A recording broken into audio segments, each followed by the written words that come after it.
Hello and welcome to my vodcast. I'm Joshua Hudson and I'll be talking to you about the strategic change implemented at Puma. Firstly, I will start with Puma's background. Puma was first established in 1948 in Germany by a man called Rudolf Dassler. Puma is one of the world's leading sports brands in designing, developing, selling and marketing footwear apparel and accessories. The company distributes its products in more than 120 countries and employs more than 10,000 people worldwide. The brand focuses on bringing distinctive designs and a global outlook to each product range by blending influences of sport, lifestyle and fashion. This combination is known as sport lifestyle. What Puma means by this is that they believe sport to be a philosophy on life, one that emphasizes fitness, wellness and simply living an active life.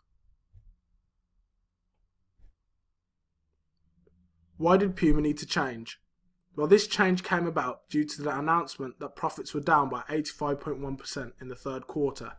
This highlighted the waning demand for Puma shoes. For the first 9 months of 2012, sales were down by 7.4%.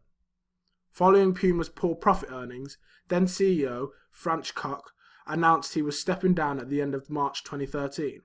This allowed Puma to change its business trajectory.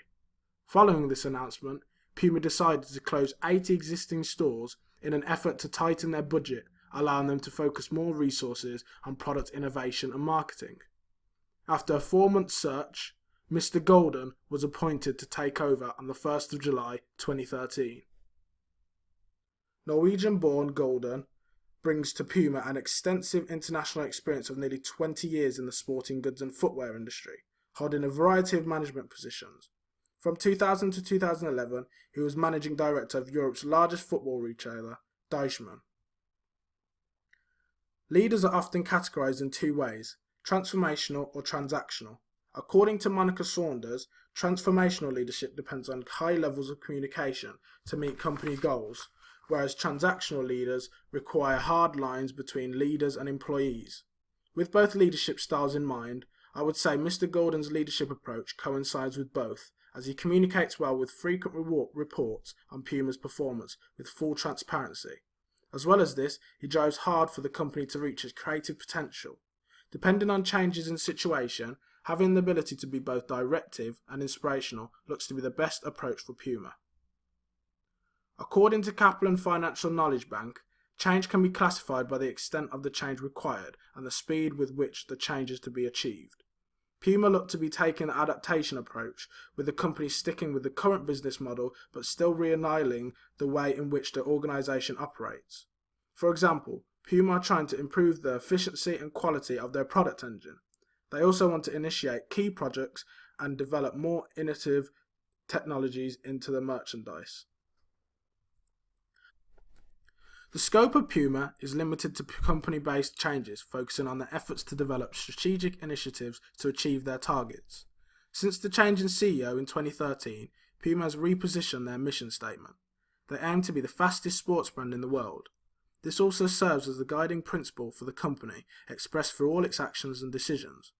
Puma's goal is also to improve their product engine, which can be done by initiating key projects which help improve and develop more innovative technologies and increase commerciality of their product range. With key projects introduced, it allows Puma to continue to optimize their organizational structure and setup by making them faster and more efficient. The change at Puma is a long-term process. Puma is committed to a long-term marketing strategy based around the hashtag #ForeverFaster. This campaign is placed to run up till 2016 and beyond. The Forever Faster campaign will be explained in more detail later in this presentation. With Puma's new CEO in place, he made sure that Puma kept its fundamental beliefs and heritage, although he felt it was important to update the way in which Puma advertise. While focusing on making sporting products for athletes, it has always been in Puma's interest to be positioned as a sport lifestyle brand that takes pleasure in skillfully combining both sport and lifestyle. Getting Puma back on track can take time before significant benefits may appear. This is where Mr. Golden's experience will come in to proactively explain the process to all stakeholders. It is also vital Mr. Golden injects self-confidence in Puma's employees, giving them a mindset on innovation and execution in excellence. To keep the company moving forward, it's important to also recruit new external talent to bring fresh creative ideas for the brand, setting targets to conquer the future. According to MBA School, Puma ranked a distant third behind Nike and Adidas in sports apparel sales. Mr. Golden found it was important to work on furthering Puma's brand ambassador list. Top sport athletes such as Lexi Thompson, Usain Bolt and Sergio Aguero are just some of the top sporting talent signed with Puma, with Arsenal recently signing a 5-year sponsorship deal. Puma has also signed global culture icon Rihanna to represent Puma's women training category. Mr. Golden says that with her global profile, charisma and individuality, it made her the perfect ambassador.